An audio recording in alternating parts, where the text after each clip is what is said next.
El libro de Urantia, documento 122, el nacimiento y la infancia de Jesús.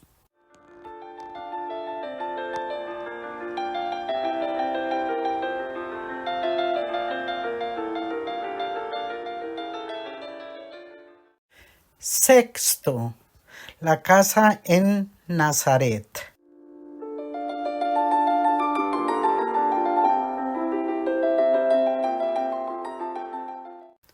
La casa de Jesús no estaba lejos de la elevada colina situada en la parte norte de Nazaret, a cierta distancia de la fuente de la aldea que estaba en la sección oriental de la ciudad.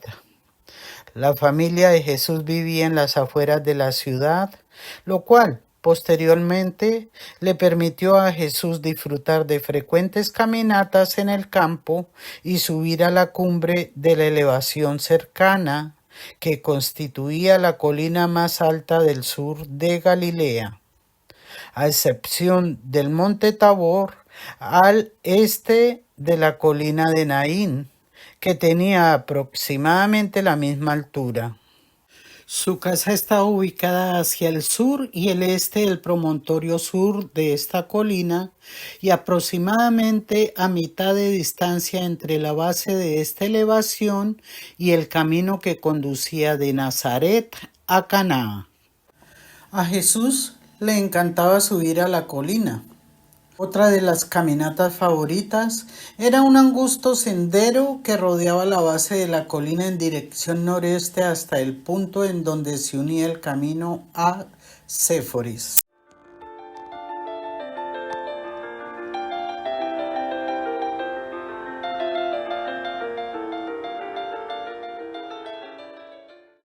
Séptimo, el viaje a Belén.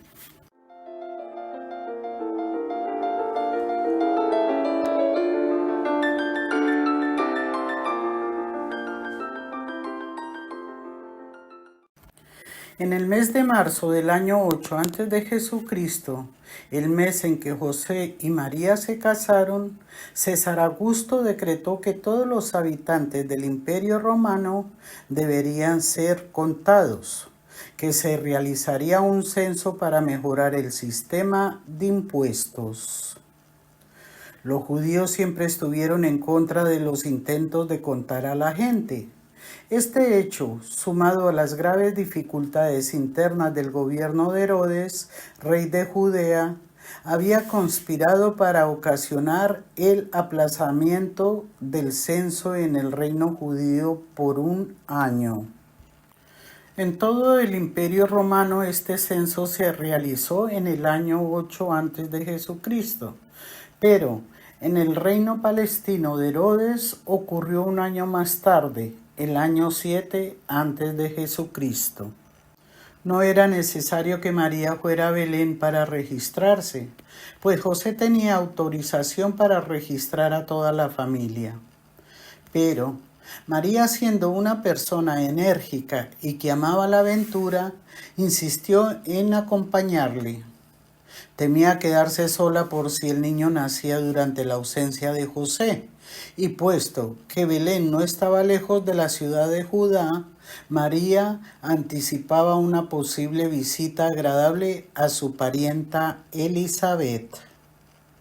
José prácticamente prohibió a María que lo acompañara, pero no sirvió de nada.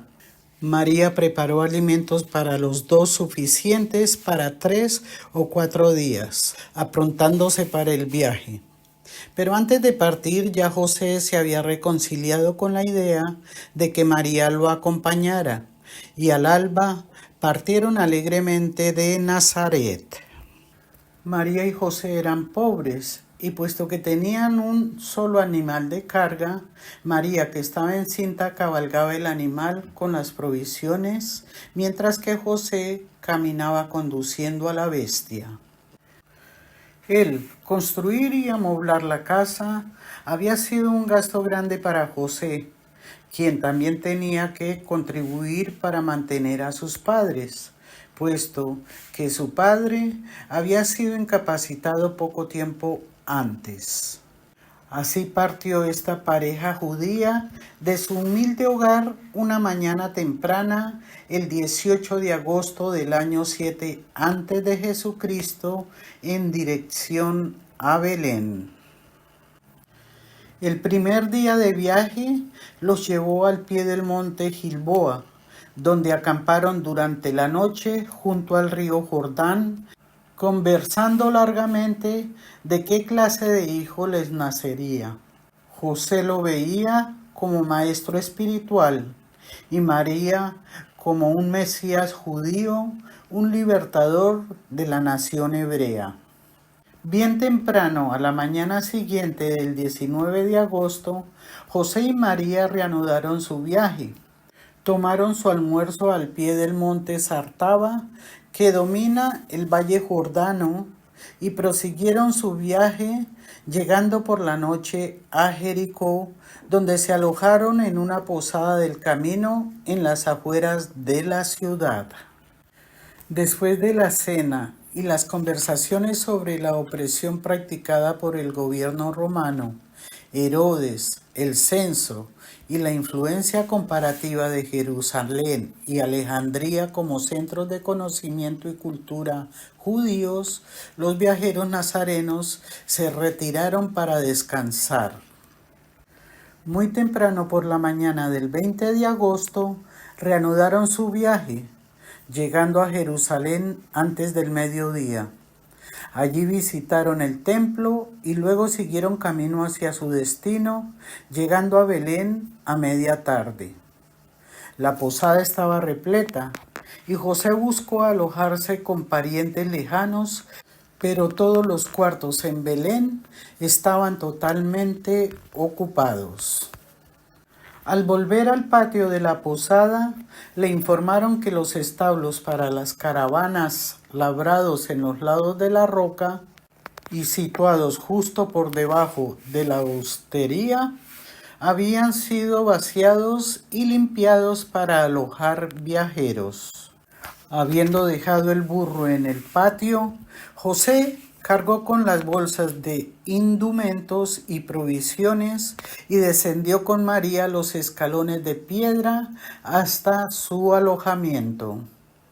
Se encontraron ubicados en lo que había sido un cuarto para almacenar granos frente a los establos y a los pesebres de los animales.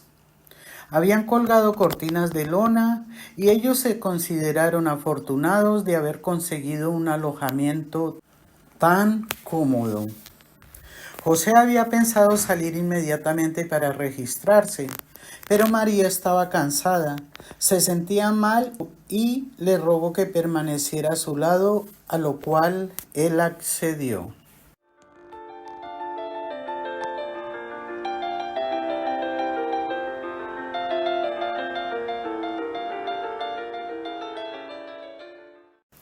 Octavo, el nacimiento de Jesús.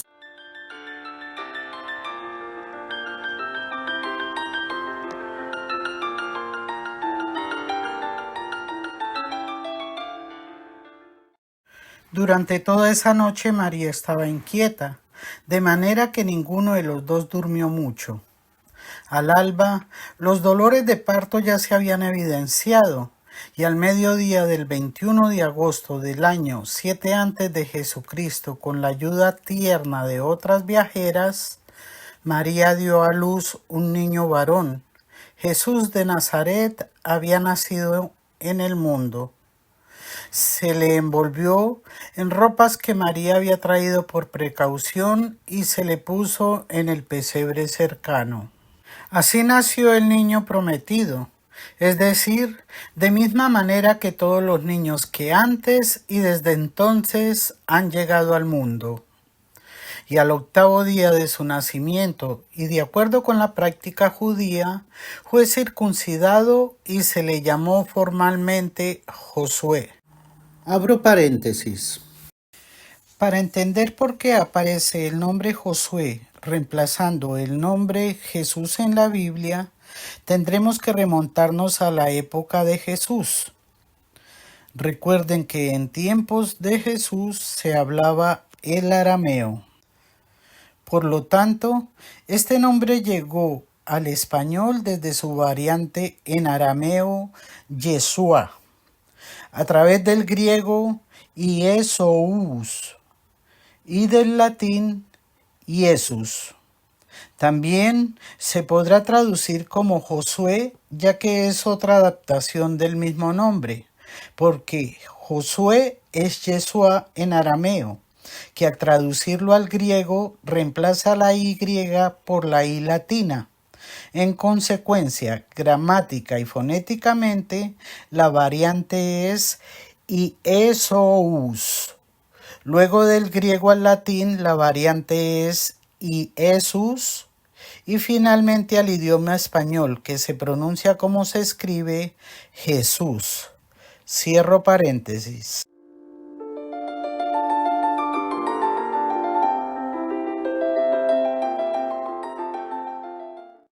Al día siguiente del nacimiento de Jesús, José fue a registrarse.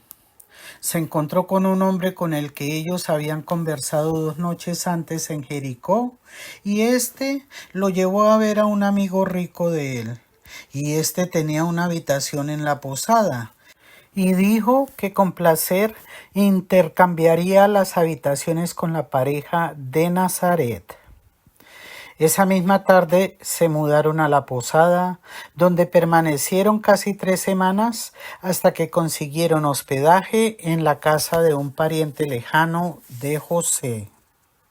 El segundo día después del nacimiento de Jesús, María envió un mensaje a Elizabeth diciéndole que había llegado su hijo.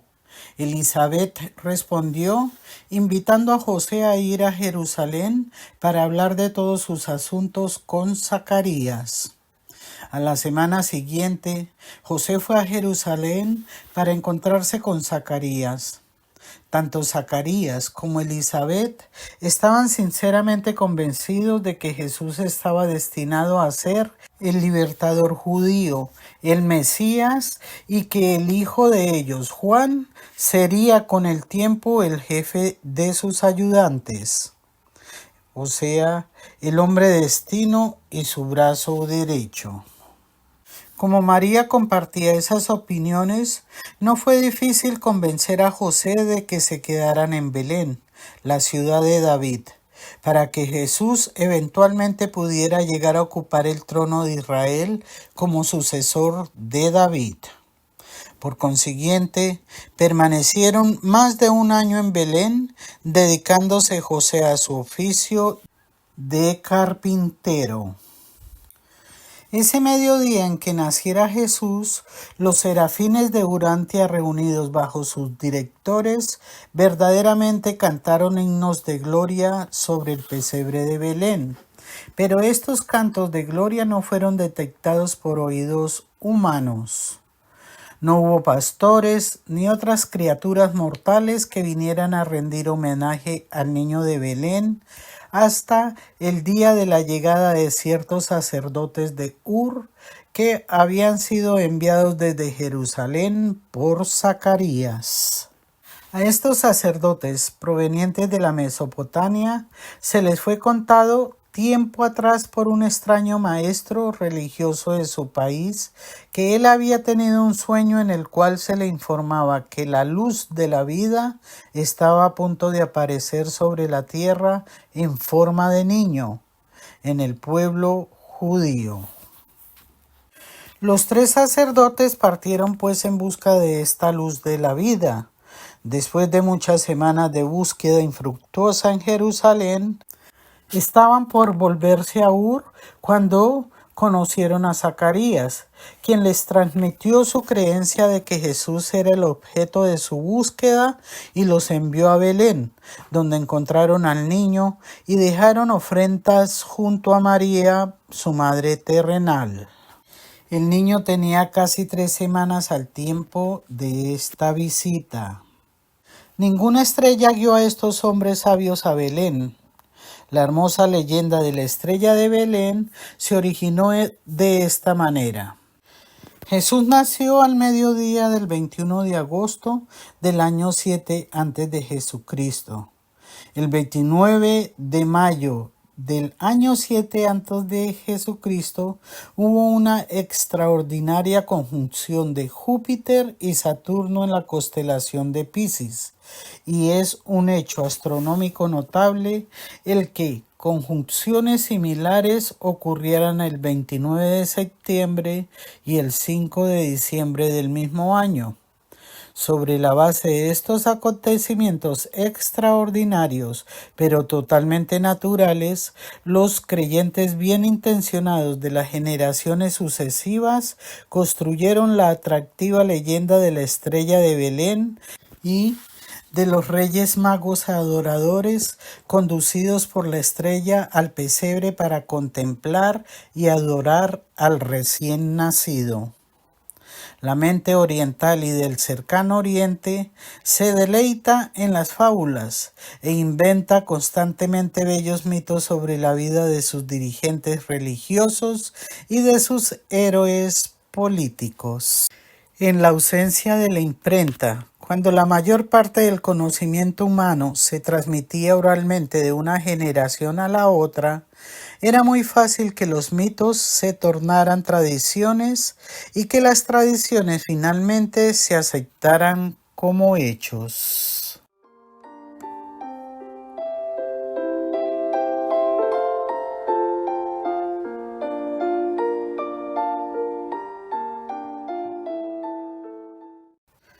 Noveno, la presentación en el templo.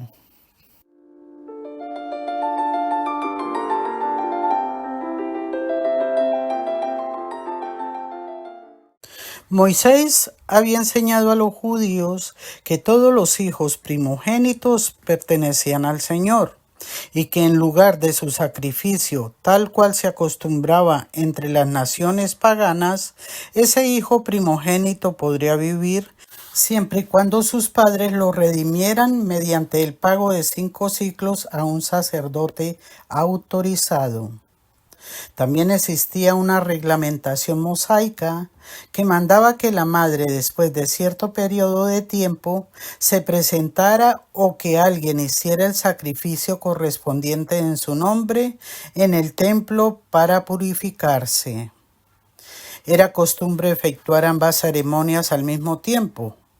Por consiguiente, José y María fueron al templo de Jerusalén en persona para presentar a Jesús a los sacerdotes para su redención y hacer a la vez el sacrificio apropiado para asegurar la purificación ceremonial de María de la supuesta suciedad del alumbramiento. En las cortes del templo se encontraban con frecuencia 2 personajes notables, Simeón el cantor y Ana una poetisa. Simeón era de Judea, pero Ana de Galilea. Casi siempre estaban juntos y ambos eran íntimos amigos del sacerdote Zacarías, quien les había confiado el secreto de Juan y de Jesús.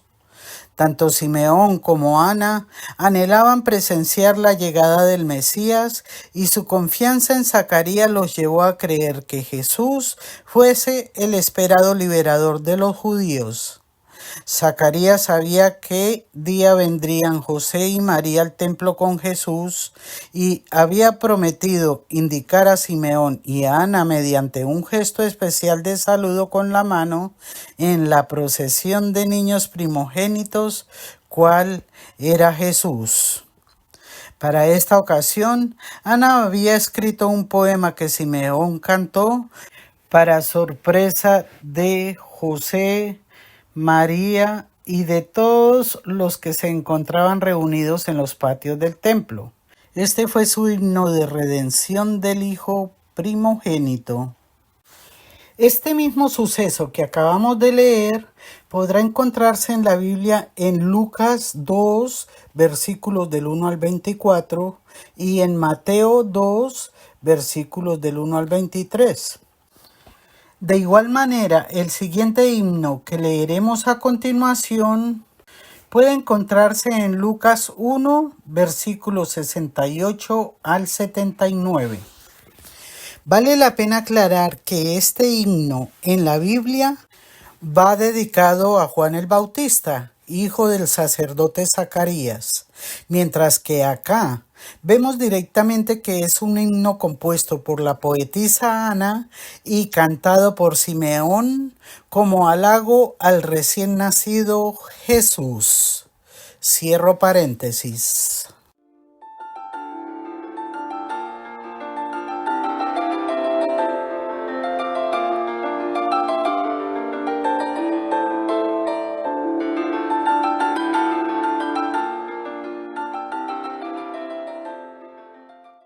Bendito sea el Señor Dios de Israel, porque nos ha visitado y ha traído redención a su pueblo, arrojando un ancla de salvación para todos en la casa de su siervo David. Así como habló por boca de sus santos profetas, salvación de nuestros enemigos y de la mano de todos los que nos odian, para mostrar su misericordia a nuestros progenitores y recordar el santo pacto. Juramento que hizo a Abraham nuestro padre, otorgándonos la dádiva de la liberación de nuestros enemigos para que podamos servirle sin temores, en santidad y rectitud delante de él todos nuestros días. Y tú, niño prometido, te llamarás el profeta del Altísimo, porque irás delante de la presencia del Señor para establecer su reino, para dar conocimiento de salvación a su pueblo en la remisión de sus pecados. Regocijaos en la tierna misericordia de nuestro Dios, porque nos visitó desde lo alto la aurora para dar luz a los que habitan en tinieblas y en sombra de muerte. Para encaminar nuestros pies por camino de paz, dejad, oh Señor, que este tu siervo se aleje en paz de acuerdo con tus palabras, porque mis ojos han contemplado la salvación que tú has preparado delante del rostro de todos los pueblos, luz resplandeciente para esclarecimiento aún de gentiles y para la gloria de tu pueblo de Israel.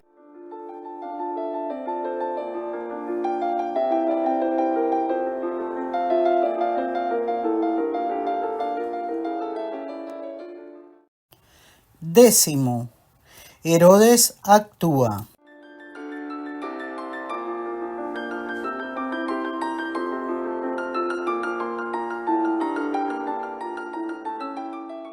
Pero los espías de Herodes no estaban ociosos. Cuando le informaron acerca de la visita a Belén de los sacerdotes de Ur, Herodes mandó que estos caldeos aparecieran ante su presencia.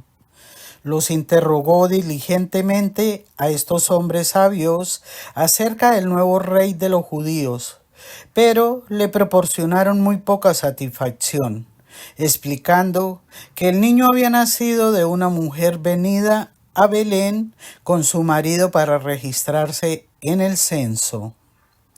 Herodes, insatisfecho con esta respuesta, les despidió con una bolsa de dinero, mandándoles que encontraran al niño para que Herodes también pudiera adorarle, puesto que habían dicho que su reino sería espiritual y no temporal. Pero, como estos hombres sabios no regresaron, Herodes entró en sospecha.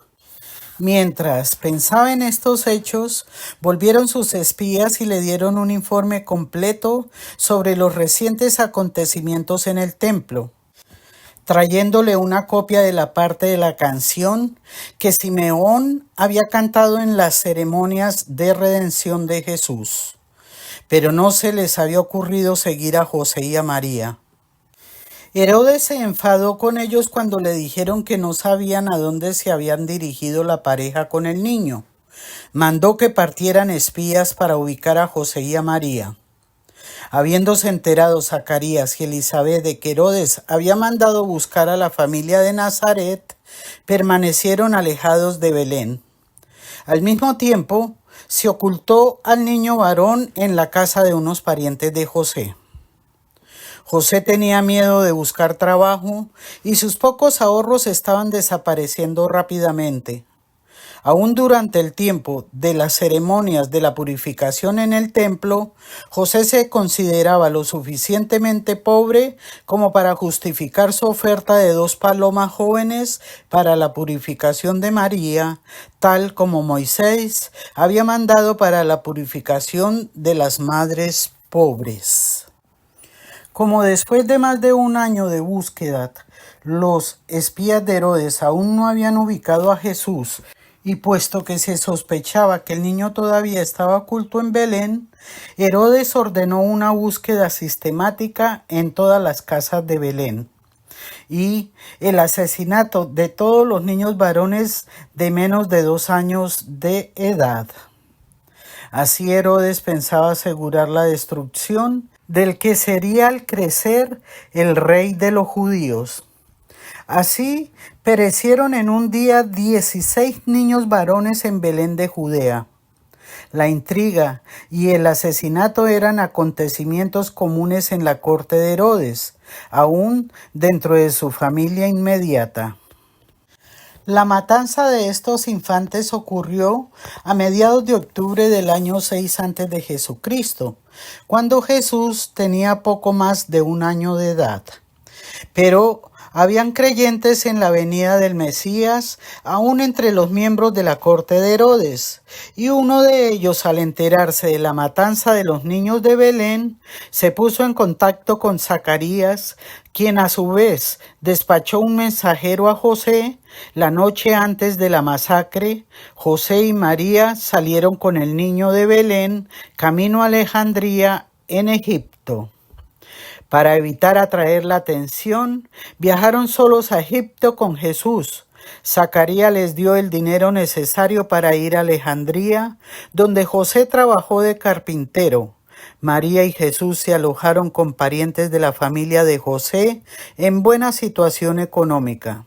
Así vivieron en Alejandría por 2 años enteros, regresando a Belén tan solo después de la muerte de Herodes.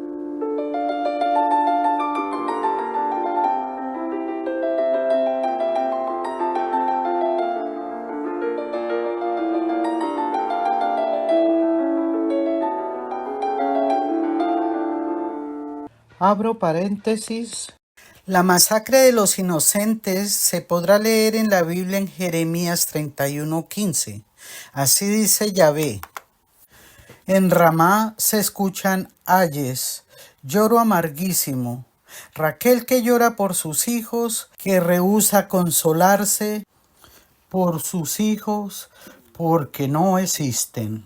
En Juan capítulo 2, versículo 16 al 18, se lee así: entonces Herodes, al ver que había sido burlado por los magos, se enfureció terriblemente y envió a matar a todos los niños de Belén y de toda su comarca, de 2 años para abajo, según el tiempo que había precisado por los magos. Entonces se cumplió el oráculo del profeta Jeremías. Un clamor se ha oído en Ramá, mucho llanto y lamento. Es Raquel que llora a sus hijos y no quiere consolarse porque ya no existen. Lo mismo se lee en Mateo, capítulo 2, versículos 16 al 18. Porque tanto como Juan y Mateo citan al profeta Jeremías.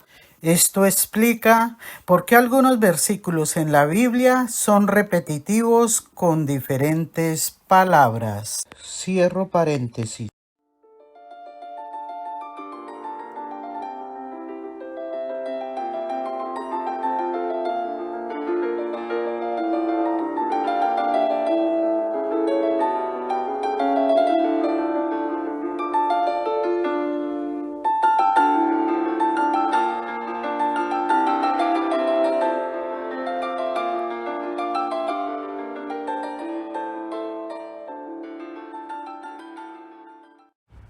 Gracias por haber llegado hasta el final.